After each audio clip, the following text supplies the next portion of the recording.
Silakan duduk, Bapak Ibu yang dikasih Tuhan. Terima kasih Pak Afu dan teman-teman yang sudah melayani. Selamat sore semua, shalom. Shalom. Mari beri senyum dulu saudara sebelah kanan kiri. Ya, bilang ini good to see you here. Ya, senang untuk melihat saudara-saudara kembali, jemaat yang antusias, ya, jemaat yang diberkati Tuhan. Saudara, hari ini saya diberi tema tentang Jesus is honored and glorified. Ya, Tuhan Yesus dimuliakan dan diagungkan. Firman Tuhan tadi sudah dibacakan oleh Pak Roy, dan kita akan merenungkan sedikit daripada kebenaran firman, sehingga kita bisa menangkap isi hati Tuhan dan kita siap untuk melakukannya dalam kehidupan kita sehari-hari. Ya, amin. Haleluya. Nah, saudara, background dan konteks daripada perikop yang sudah kita baca ini adalah Yesus, saudaraku, sedang masuk kepada sebuah kota yang terkenal, yaitu kota Yerusalem. Ya, dan ketika dia masuk, saudaraku, di situ adalah sebuah peristiwa yang sangat penting, karena pada saat itu orang-orang Israel sedang merayakan sebuah, saudaraku, peringatan, yaitu Passover. Passover di dalam perjanjian lama itu mengingat, saudaraku, tentang pembebasan umat Israel dari penjajahan dan penindasan di Mesir. Ya. Dan orang-orang Israel sedang bersuka cita, sedang merayakannya. Dan Yesus masuk ke Yerusalem ini sebagai sebuah prophetic event, ya, sebuah event yang profetis, menggambarkan saudara Yesus masuk di dalam minggu-minggu terakhir daripada pelayanannya. Dan kalau kita saudara dalam beberapa minggu yang akan datang akan merayakan Paskah, dan gembala saudara sudah mempersiapkan seri khotbah untuk mempersiapkan hati dan iman kita menyambut, mengingat dan mengenang karya Tuhan Yesus di atas kayu salib. Mari sama-sama saudara kita menerima kebenaran firman ini dengan hati yang terbuka. Ya, pada saat itu orang-orang Israel sedang berkumpul di Yerusalem. Mereka merayakan Passover. Mereka merayakan, saudaraku, bagaimana nenek moyang mereka ya dibebaskan keluar dari penindasan, dari penjajahan Mesir. Dan mereka melalui, saudaraku, Laut Kolosum, Laut Merah, dan sampai akhirnya beberapa dari mereka, yaitu Joshua dan Caleb dan second generation, yang hanya bisa masuk ke tanah Kanaan. Generasi yang pertama di luar, Joshua dan Caleb, mati di padang gurun. Tapi generasi yang kedua yang lahir di padang gurun masuk ke tanah Kanaan bersama dengan Joshua dan Caleb. Nah, hanya orang-orang, saudaraku, yang ditentukan Tuhan yang masuk ke dalam tanah perjanjian. Dan mereka mengingat bagaimana nenek moyang mereka bisa dilepaskan dari penjajahan, dari Mesir, dari perbudakan, dan masuk ke sebuah tanah perjanjian yang dijanjikan oleh Allah. Nah, dari peristiwa ini, saudaraku, kita akan merenungkan di dalam konteks Yesus mempersiapkan dalam minggu-minggu terakhir daripada pelayanannya sebelum dia mati, sebelum dia disalibkan untuk menebus dosa kita semua. Nah, hari ini, saudaraku, kita akan melihat, kita akan belajar ada 4 prinsip, 4 hal yang menjadi kunci, yang sangat penting dalam hidup kita. Kalau kita bisa renungkan dan kita baca dari perikop ini, Yohanes 12 ini, ada 4 respon dari 4 tipe orang. Ya, dan kita akan bedah satu persatu sehingga kita bisa bercermin dari firman Allah, kita bisa merefleksikan diri kita dan kondisi hati kita, yang seperti mana kita dari 4 macam tipe orang ini dan respon hati kita. Kita lihat yang pertama adalah the crowd's recognition. Ya, saudaraku, orang-orang yang berkumpul, the crowds over there, mereka menyambut Tuhan, mereka memuliakan Tuhan. Nah, kalau kita baca dalam pasal 12 ini, ayat yang ke-12 sampai yang ke-13, mereka mengambil daun palem. Ya, saudara, ya, mereka mengambil daun palem, saudara, dan mereka seru berteriak. Ya, mereka bersorak-sorak. Teriaknya apa, saudara? Hosana. Ini luar biasa. Ya, Hosana itu artinya apa? Diberkatilah dia yang datang di dalam nama Tuhan. Ya, diberkatilah dia. Hosana. Ini luar biasa. Ya, beberapa dari puji-pujian Kristen juga menyanyikan lagu Hosana, ya. Artinya itu memuliakan Tuhan, ya, artinya itu diberkatilah Dia yang datang di dalam nama Tuhan. Jadi saudara, orang-orang yang berkumpul, orang-orang Yahudi yang berkumpul di Yerusalem saat itu, mereka memuji-muji, memuliakan Tuhan Yesus yang sedang masuk ke Yerusalem. Nah, ini luar biasa sekali, ya. Orang-orang di sana, saudaraku, mereka memuji-muji Tuhan. Mereka mengangkat, saudaraku, daun-daun palem. Mereka, saudaraku, menyambut Tuhan dengan hati yang luar biasa. Kalau mungkin zaman sekarang, kalau siapa tuh? King Charles kali ya. Raja Charles ya. Sekarang udah nggak ada Queen Birthday ya, adanya King Birthday ya. Queen-nya sudah diganti sama King ya. Kalau King Charles datang ya, atau Queen dari mana lah datang ke satu negara atau satu tempat, mungkin kita yang menyambut juga seperti itu ya, membawa apa, atribut-atribut yang kita bisa bawa, menyiapkan permadani merah sehingga raja itu bisa berjalan di atasnya ya. Hati kita penuh dengan sukacita, hati kita penuh dengan gembira. Minggu kemarin, saudara, bukan minggu kemarin ya, 2 minggu yang lalu, saya sama Vera, istri saya, baru punya mantu ya. Alias anak saya yang perempuan sudah menikah tanggal 15 Maret. Nah, untuk pertama kalinya, saudara, saya disambut dengan meriah ya. Untuk pertama kalinya kali dalam hidup saya ya, berjalan di atas karpet merah kali gitu ya. Semua mata memandang gitu ya, karena saya the father of the bride ya, jadi saya menggandeng anak saya yang perempuan, satu-satunya anak perempuan, saya gandeng sudah ya, masuk ke pelaminan, dan dia diberkati di gedung All Saints Anglican Church di Bular ya. Gedungnya megah sekali, kapasitas 600 orang dan full, penuh ya, dan orang-orang berdiri semua melihat. Saya nggak tahu melihat saya atau melihat anak saya atau melihat keduanya kali ya. Dan pertama kali saya berjalan di atas karpet merah dengan semua mata menatap saya dan menatap orang yang saya gandeng tentunya ya. Dan itu rasanya, saudara, waduh, nano-nano, saudara. Rasanya bingung juga, takut juga, gemeter juga, senang juga, nano-nano lah ya kan.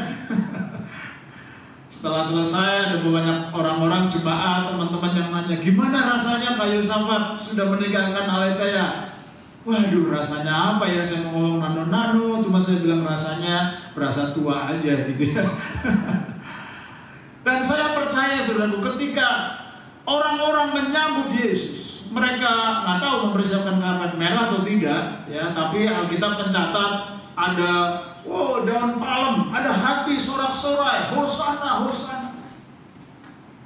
Nah, ini rupanya, saudaraku, kelihatannya meriah, kelihatannya ramai. Tetapi sesungguhnya, saudaraku, yang disambut oleh orang-orang banyak itu adalah, saudaraku, ekspektasi dan pengharapan mereka bahwa Yesus akan datang sebagai Mesias, Juru Selamat, bukan hal yang rohani, tetapi hal yang jasmani. Nah, ini kelirunya.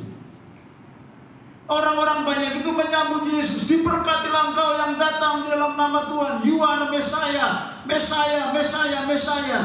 Tetapi yang ada dalam pikiran dan hati mereka dan pengharapan mereka, Yesus datang sebagai Mesias yang membebaskan mereka dari penjajahan kekuasaan Romawi. Karena pada saat itu Yerusalem dipimpin oleh kerajaan Romawi yang bengis, yang jahat, yang menindas. Dan orang-orang ini, saudaraku, dia mengharapkan Mesias untuk membebaskan mereka secara fisik dari pemerintahan dan kebengisan Romawi. Nah, ini di sini yang harus kita refleksikan hati kita. Ketika kita mempersiapkan Paskah, ketika kita mempersiapkan Jumat Agung, ketika kita mengikut dan mengiring Kristus Kita boleh menyambut dia, kita boleh bersuka cita, bersorak-sorak, mau pakai daun, ya, mau pakai bendera, mau pakai apa hiasan, boleh silakan. Tetapi kondisi hati saya dan saudara itu yang matter in the eyes of God.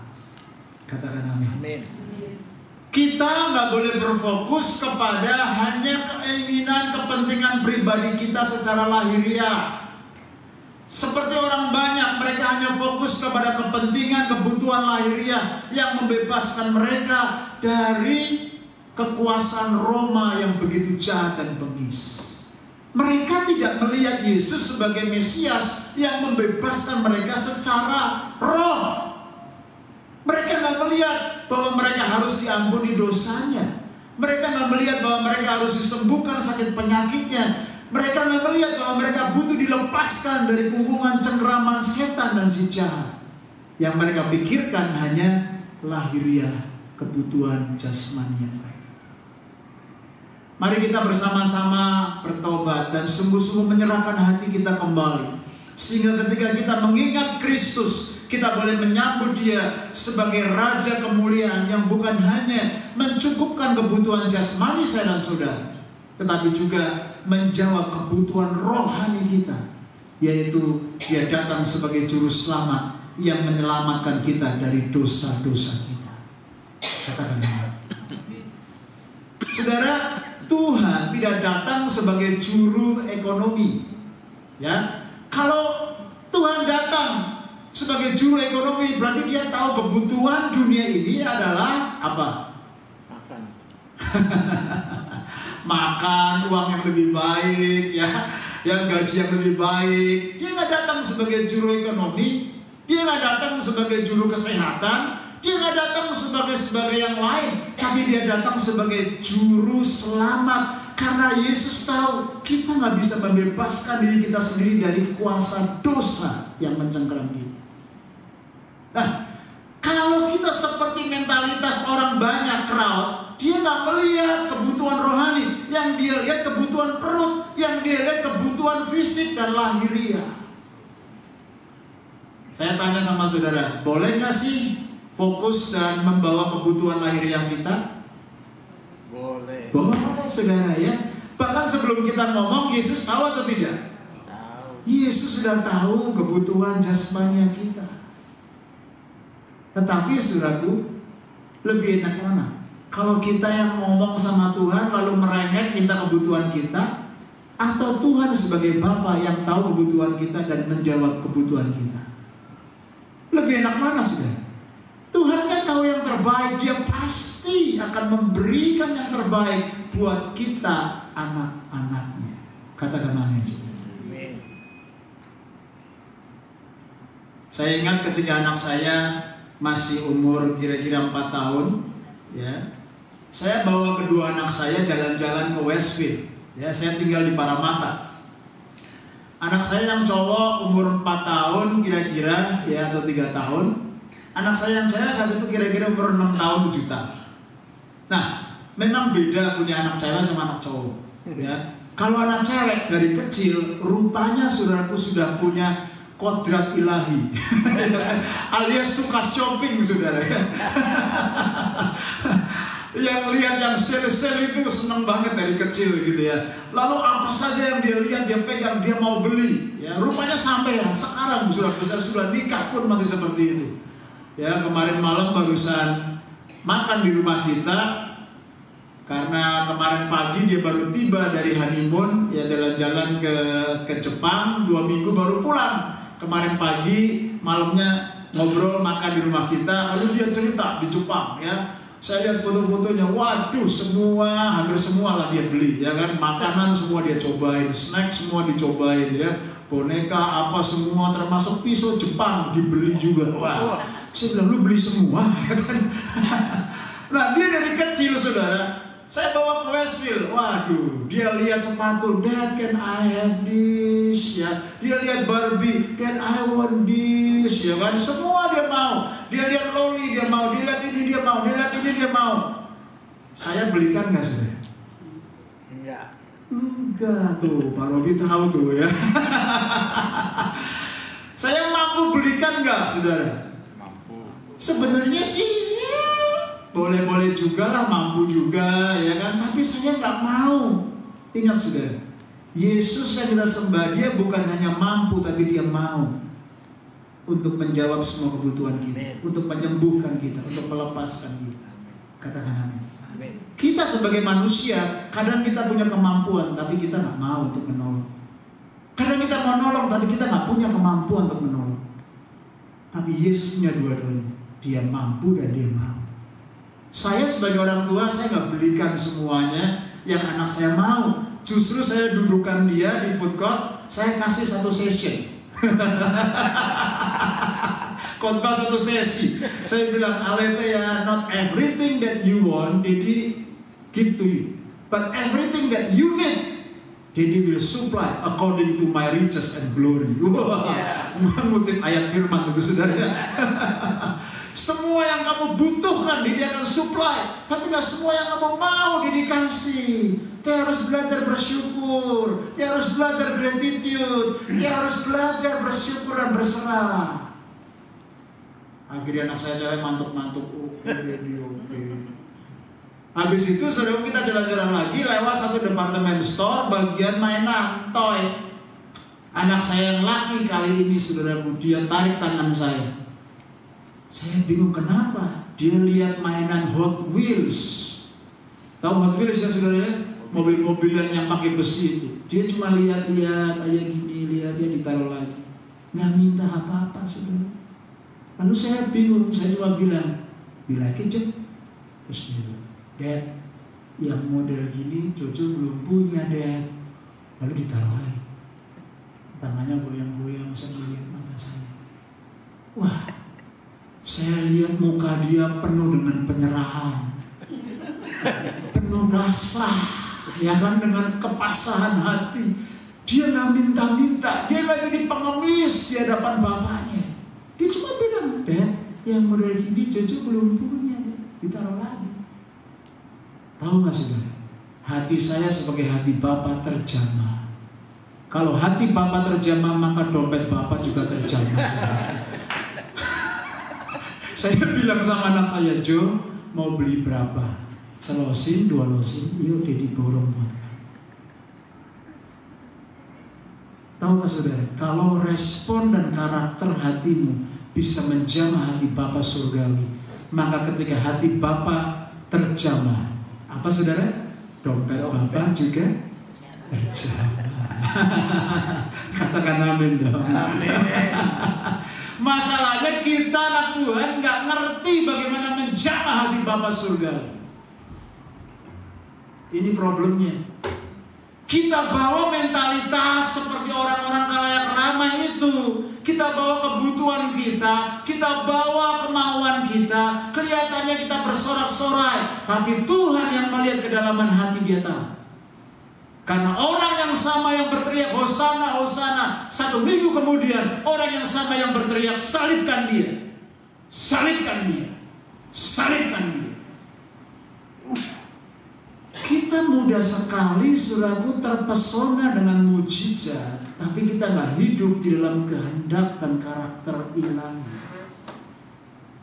Ini yang Tuhan mau persiapkan gerejanya, yaitu saya dan saudara, gereja di akhir zaman, untuk menyambut kematian dan kebangkitan Kristus dengan mentalitas yang baru, yang berbeda.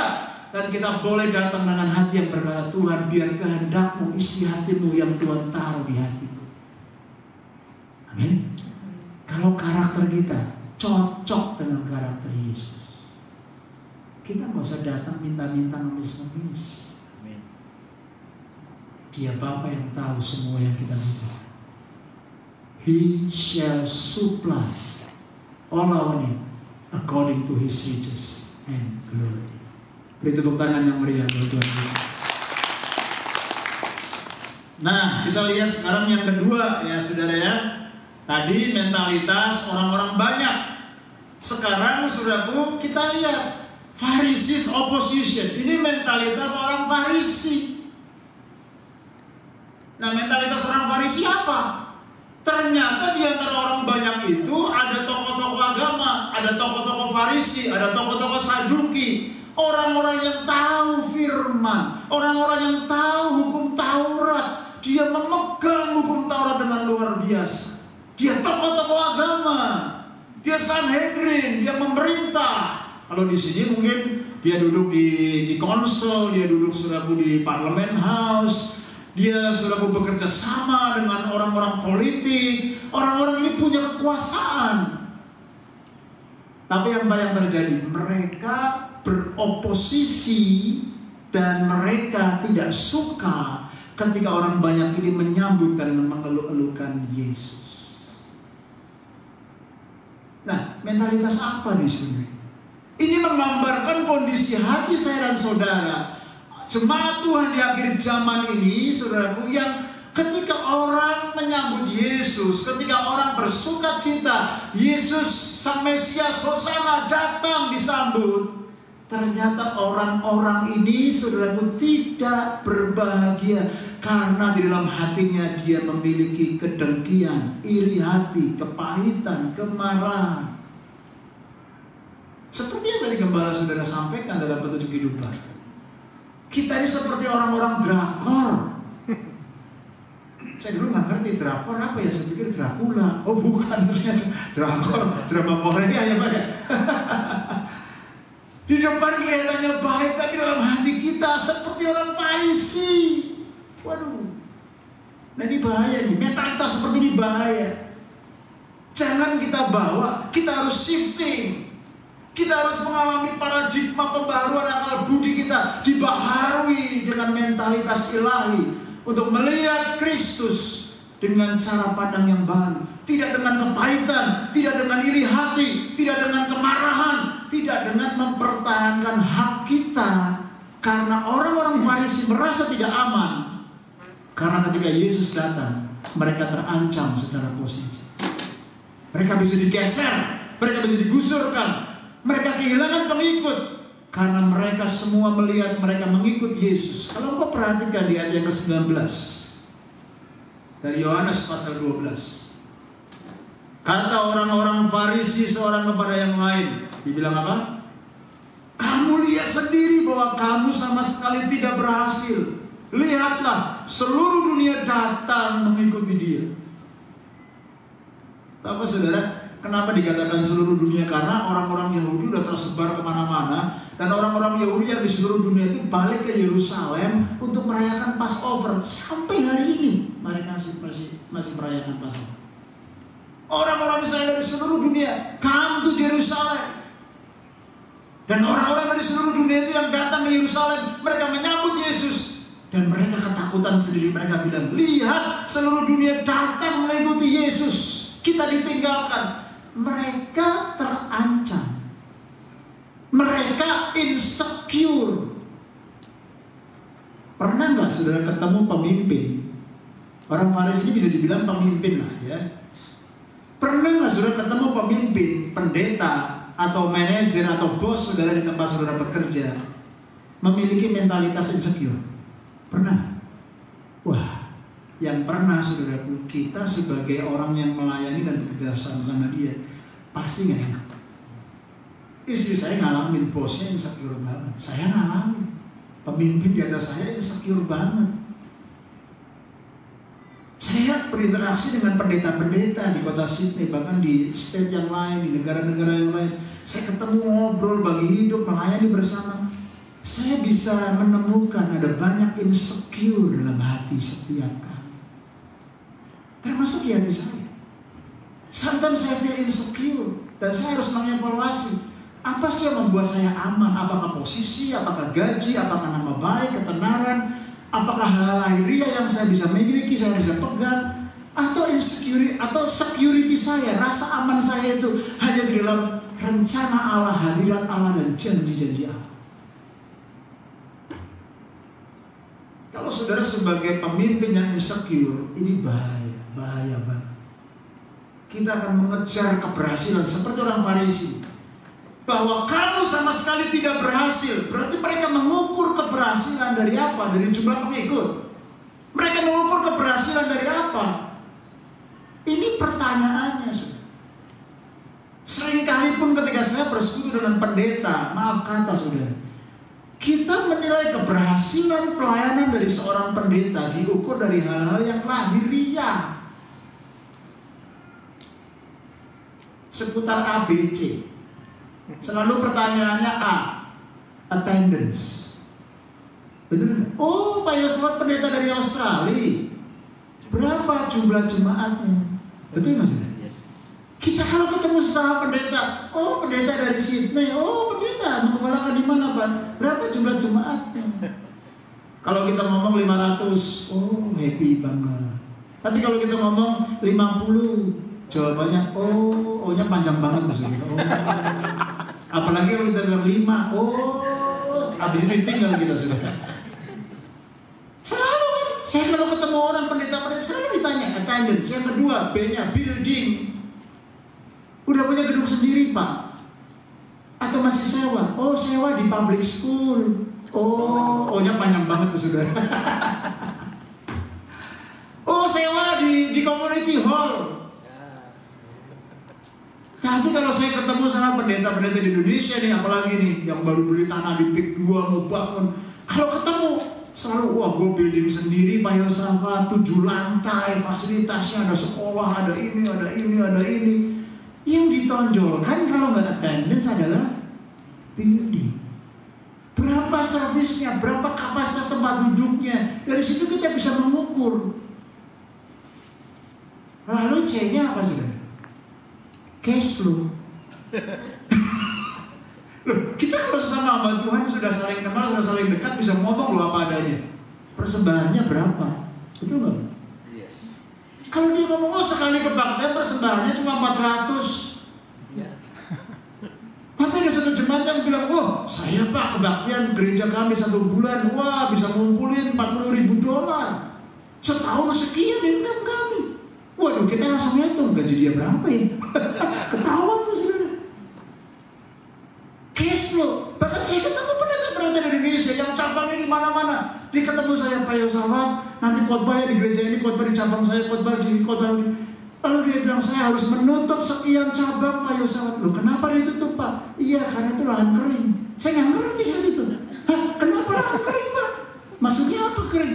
Ya persembahannya kecil Pak, nggak nutup sama expensesnya. Kami harus sewa gedung hotel, kami harus panggil pembicara, kami harus panggil artis, kami harus bayarin pemusik. Nah kalau persembahannya cuma sekian nggak nutup Pak, lahan kering kami tutup Pak di beberapa tempat. Saya kadang-kadang mendengar seperti itu saya nggak habis pikir loh. Cowok gereja terjadi loh sudah.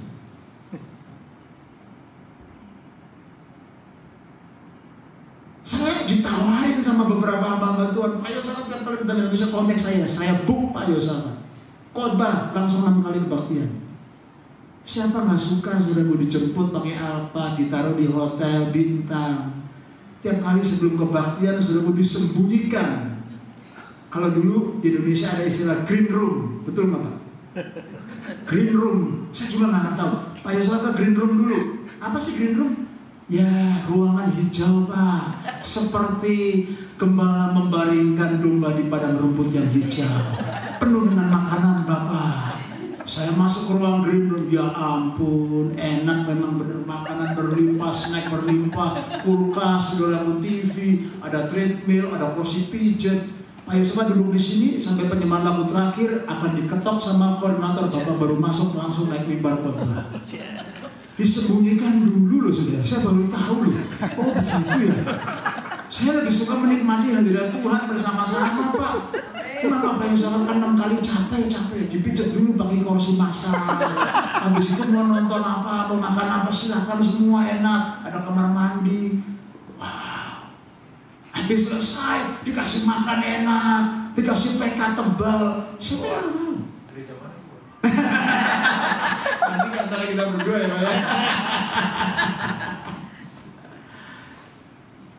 Kita sebagai hamba Tuhan pun kadang-kadang tergoda saudaraku. Kita mencari rasa aman, kita mencari ketenaran, kita mencari keinginan daging kita. Karena pada dasarnya kita nggak mau pikul salib kita. Tapi Yesus bilang, pikul salibmu, sangkal dirimu, ikut aku sungguh-sungguh setiap hari. Loh, bisa nggak kita sampai di titik itu? Bisa Bisakah kita dengan jujur berkata, Tuhan saya ini manusia celaka. Seperti Rasul Paulus bilang, Tuhan aku ini manusia celaka, aku ini gak bisa apa-apa tanpa anugerah-Mu. Semua keinginan pemikiran kita ini semuanya bersifat daging. Itu sebabnya aku sangkal dagingku tiap hari. Nah, kalau kita gak bisa bersatu dalam kematian Kristus, bersatu dalam penguburan Kristus, sulit bagi kita bersatu dalam kebangkitan Kristus. Itu sebabnya kita perlu dengan kesadaran terus-menerus sangkal diri. Ini yang waktu lalu saya khotbahkan ya, already but not yet. Kita ditebus, diselamatkan, diampuni, diselamatkan, disembuhkan. Tetapi kita belum menerima sepenuhnya daripada semua penggenapan janji-janji Allah. Dalam proses penantian itu, Tuhan lagi sanctify iman dan karakter dan hati kita terus-menerus.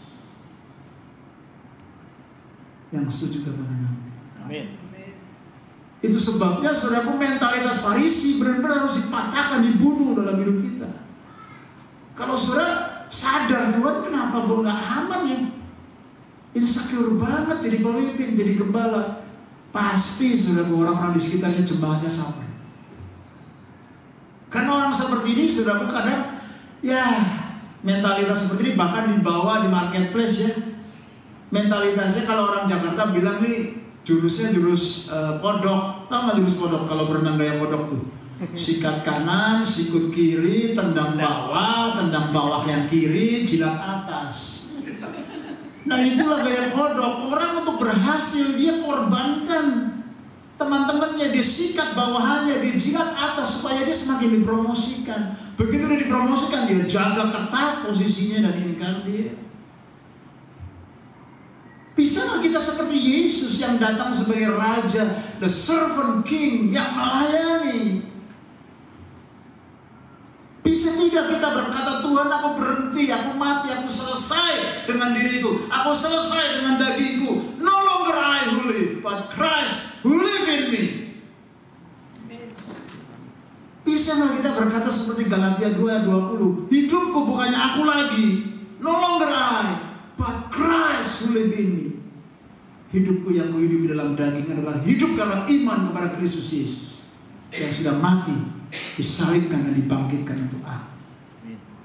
Nah, kalau kita nggak bisa punya mentalitas itu dan kita masuk ke Jumat Agung dan perayaan Paskah, ini kita cuma merayakan seperti celebration. Kita beli telur-telur, kita beli coklat-coklat, kita beli rabit-rabit bani, kita lakukan semuanya seperti yang orang lakukan. Tapi something missing in our heart. Itu sebabnya Yesus berkata penghakiman harus dimulai dari rumah Allah. Penghakiman itu harus dimulai dari rumah Allah, yaitu gerejanya saya dan saudara. Dan Tuhan ingin memurnikan kita. Tuhan ingin mempersiapkan kita gerejanya sebagai mempelai. Dan saya belajar dari kisah anak saya. Mempelai itu Alkitab berkata tidak bercacat, tidak berkerut. Dan ketika anak saya mempersiapkan pernikahan, saya melihat bagaimana dia dirias dengan begitu baik. Ada kerutan, ada rambut dikit dibenerin sama makeup artisnya. Bajunya kelipat sedikit dibenerin, copot sedikit, dipeniti lagi. Supaya benar-benar ketika dia masuk ke pelaminan, dia menjadi mempelai yang layak, tidak bercacat, tidak berkerut. Tuhan menantikan gerejanya, yaitu saya dan saudara, seperti itu. Nah, gak ada yang bilang amin ini. Amin? Amin. Oke, lanjut ya. Yang ketiga, mentalitas yang ketiga apa nih? Mentalitas ketiga ini, saudaraku, yang saya sebut, ini murid-murid yang kebingungan. Nah ini, the disciples confusion. Dia confused, dia bingung. Ketika Yesus masuk disambut sorak-sorai, bukan hanya orang yang sambut sorak-sorai, Hosana, Hosana, tapi ada orang Farisi yang gak suka, jealous, insecure, gak aman. Tapi juga yang menyertai Yesus murid-muridnya, mereka bingung dan gak tahu artinya. Waduh, ini menggambarkan apa coba ini? Ini menggambarkan orang murid-murid yang sudah 3 tahun setengah bersama-sama dengan Kristus secara fisik. melihat perbuatan Tuhan, melihat keajaiban Tuhan, tetapi murid-murid Tuhan gak ngerti detak jantungnya Tuhan Yesus. Murid-murid Tuhan bingung kenapa ini dirayakan, kenapa Yesus disambut. Mereka gak ngerti sampai Yesus dimuliakan. Setelah itu murid-murid baru nangkep, baru dong. Jadi saudaraku, secara fisik murid Tuhan bisa bersama-sama dengan Yesus selama 3,5 tahun, tetapi mereka gak pernah nangkep detak jantung Tuhan, isi hati Tuhan Yesus. Saudara bisa duduk di kebaktian, dengar firman, gembala sudah sampaikan firman dengan luar biasa. Tapi ada orang yang nangkep isi hati Allah dan dia mengerjakannya dalam kehidupannya. Tapi ada orang yang biasa-biasa. Ada orang yang gak nangkep isi hati Tuhan. Walaupun secara fisik dia ada bersama-sama. Alkitab mencatat ada anak yang terhilang dari rumah bapaknya, betul? Tapi kalau kita jujur mempelajari, yang hilang bukan hanya anak yang bungsu, tapi juga anak yang sulung. Betul ya Pak? Terhilang dua-duanya sudah. Ini gambaran apa? Anak sulung saudara sebagai gambaran kita nih yang ada dalam gereja, ada di rumah Bapa, tapi gak kenal isi hati Bapa. Kalau anak sulung saudaraku jelas dia ada bersama-sama dengan Bapa di rumah Bapaknya. Ketika anak bungsu yang menjadi gambaran orang di dunia yang hidup dalam dosa, meninggalkan rumah Bapa, lari karena kesenangan daging, menghabiskan foya-foya sampai terpuruk, sampai mau makan makanan babi aja nggak layak. Disitulah terjadi sebuah illumination, terjadi sebuah revelation bahwa dia berkata, di rumah Bapa aku banyak pekerja, kenapa gue di sini? Gue ngapain di sini? Lalu dia bangkit, dia mengambil keputusan, dia berjalan kepada rumah bapaknya, dan bapaknya lihat dari jauh, dia lari, dia peluk, dia siapkan pesta. Tapi anak sulungnya ketika tahu ada pesta, dia tanya sama mamanya, ada apa? Lalu dia marah, dia kecewa, dia iri hati, dan dia berkata, Bapa, sekian lama aku tinggal bersama dengan Bapa, aku rajin, aku melayani.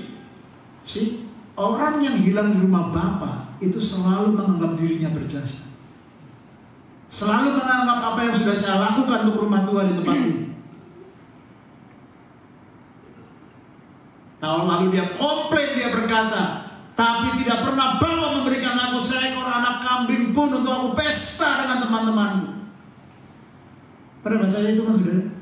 Lalu apa komentar Bapak? Bapaknya bilang, anakku, aku baru tahu ternyata isi hatimu begitu. You gak ngerti, you gak kenal isi hati bapakmu. Bapaknya bilang apa? Apa yang aku punya di rumah ini, kau juga punya. Kau gak usah minta-minta 1 ekor anak kambing. Semuanya lu mau makan, lu mau potong, lu mau pesta sama teman-temanmu, silahkan. Semua yang kau punya itu punya. Wow. Bilang sama-sama, wow. Kita anak Tuhan, anak sulung, ada di rumah Bapak, nggak ngerti si hati Bapak, nggak ngerti sudah. Terhilang di dalam rumah Tuhan. Itu sebabnya saya berdoa ketika mempersiapkan firman ini, jangan kita jadi murid-murid seperti Yesus, murid-murid Yesus yang nggak ngerti, nggak paham kenapa Yesus dimuliakan. Karena mereka nggak fokus kepada the eternal plan of God. Padahal Yesus sudah reveal, dia akan mati, dia akan disalibkan. Murid-murid Yesus nggak ngerti dan nggak nangkep. Itu sebabnya kalau saudara melayani di gereja, saudara melayani di mana saja, saudara belajar melayani bukan cuma sekedar aktivitas, bukan cuma kegiatan, bukan cuma roster, tapi saudara belajar mengerti Tuhan, kenapa saya harus melayani. Saya melayani karena Yesus datang terlebih dulu melayani kami. Hal yang sederhana untuk saudara mengenal hati Bapa Surgawi adalah saudara belajar mengenal hati pemimpin saudara.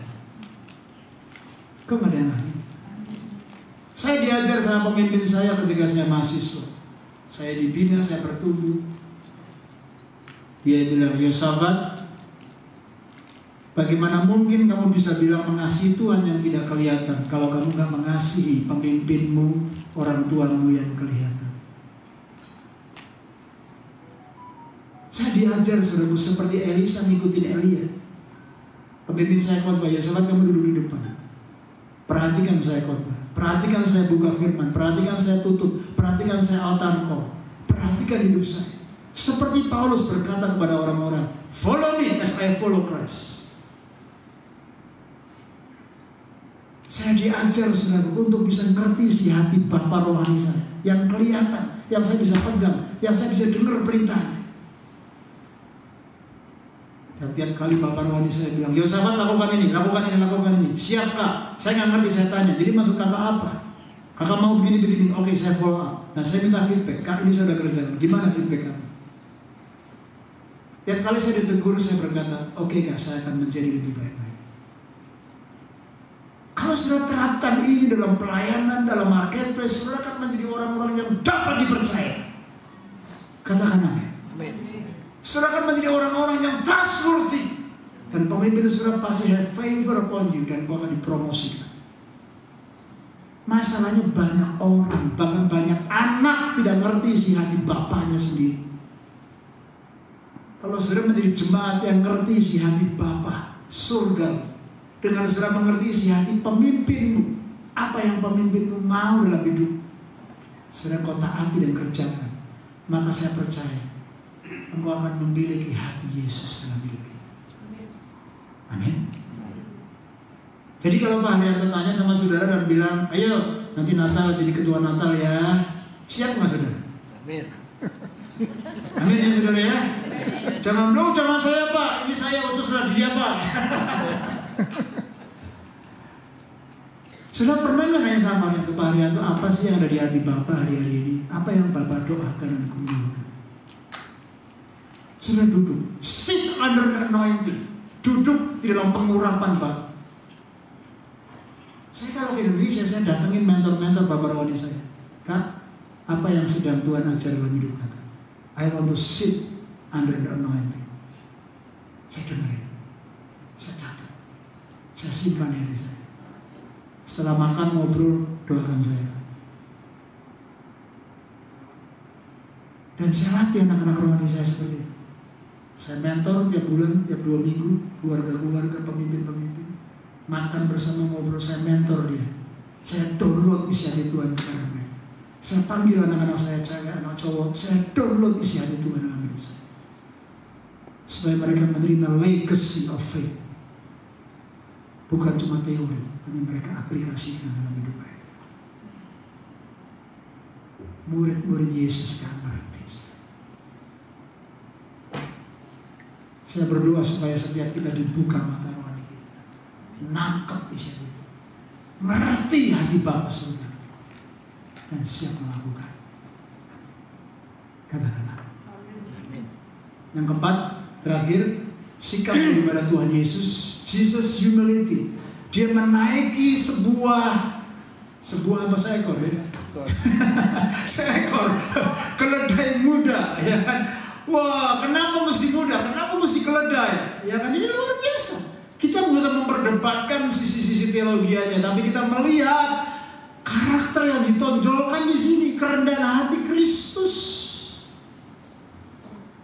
Biasanya raja-raja itu nggak menunggangi keledai, tapi menunggangi kuda perang. Betul Mas Saudara? Kita punya presiden di Indonesia, Prabowo, selalu naik kuda perang, kuda putih, kuda hitam, kuda coklat, ya kan, yang katanya miliar-miliar itu harganya. Nggak pernah saudara presiden naiknya kok dongki gitu loh, kuculuk gitu kan. Tapi kuda dong, karena kuda itu lambang daripada kegagahan, keperkasaan, kecepatan, ketepatan. Tapi dongki,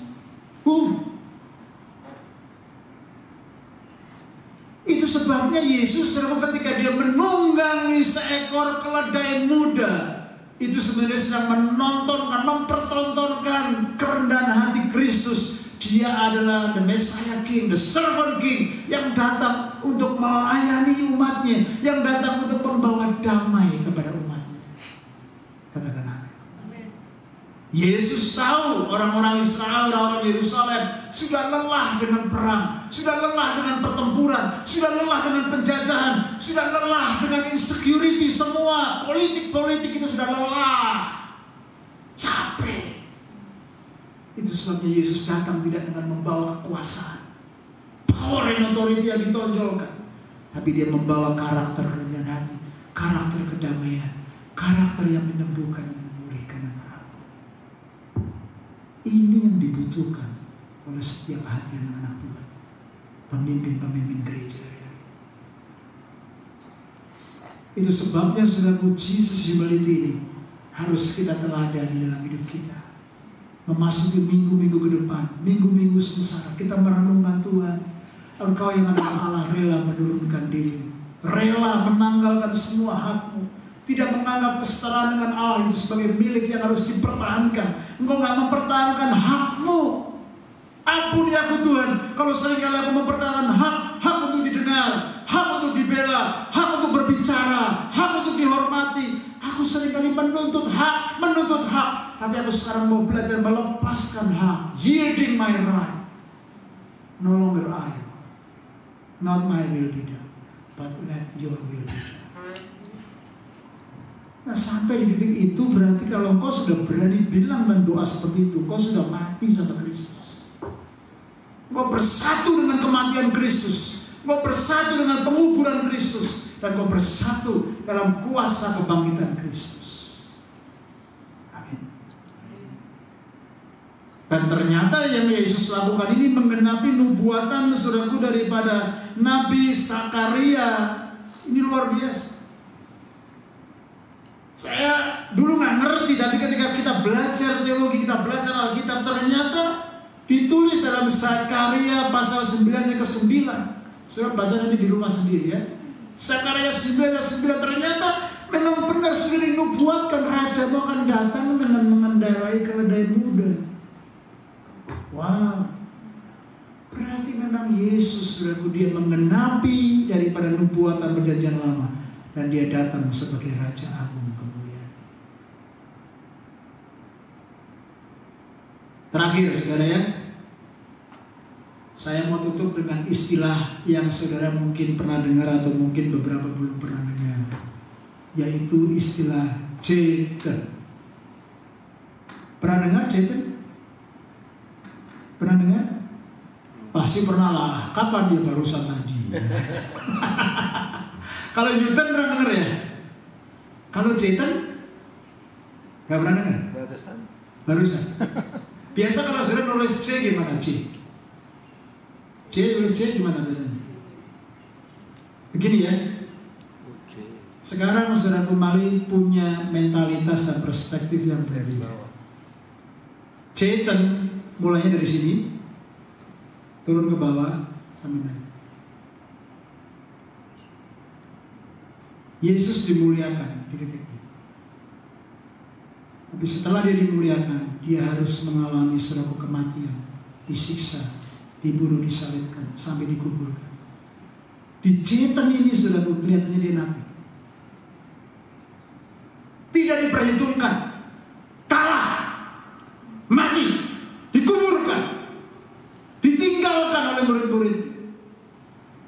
Tapi di titik ini sudah, ingat, setelah Jumat ada Sabtu. Sabtu itu adalah masa-masa ketidakpastian dalam hidup kita. Murid-muridnya kabur, uncertainty. Mungkin saya dan saudara sudah mengalami hari Sabtu. Mungkin beberapa sudah mengalami hari Jumat. Tapi ingat, hari Minggu akan datang. Kebangkitan Kristus akan datang. Dan Jeten ini saudara, dia bangkit. Dia ditinggikan, dia dimuliakan, dia diagungkan, dia dikaruniai nama di atas segala nama. Dan segala penguasa penghulu pemerintah di udara, roh-roh jahat harus bertekuk lutut di dalam nama Kristus. Itu yang saya dapatkan. Tuhan sedang mengajar kita ngalamin apa saudara? Jeten. Ambil jari saudara dan tunjuk satu poin, turunin ke bawah begini, ayo sama-sama. Sampai naik ke atas, lebih dari posisi awal, lebih tinggi lagi dan lebih tinggi lagi. Dan saya percaya Alkitab berkata kemuliaan yang akan datang itu lebih besar daripada kemuliaan yang sebelum. Saya berdoa dan saya percaya apa yang Tuhan Yesus tonton buat kita, mari kita miliki kerendahan hati, kedamaian, hati yang mau melayani dan berkorban untuk kemuliaan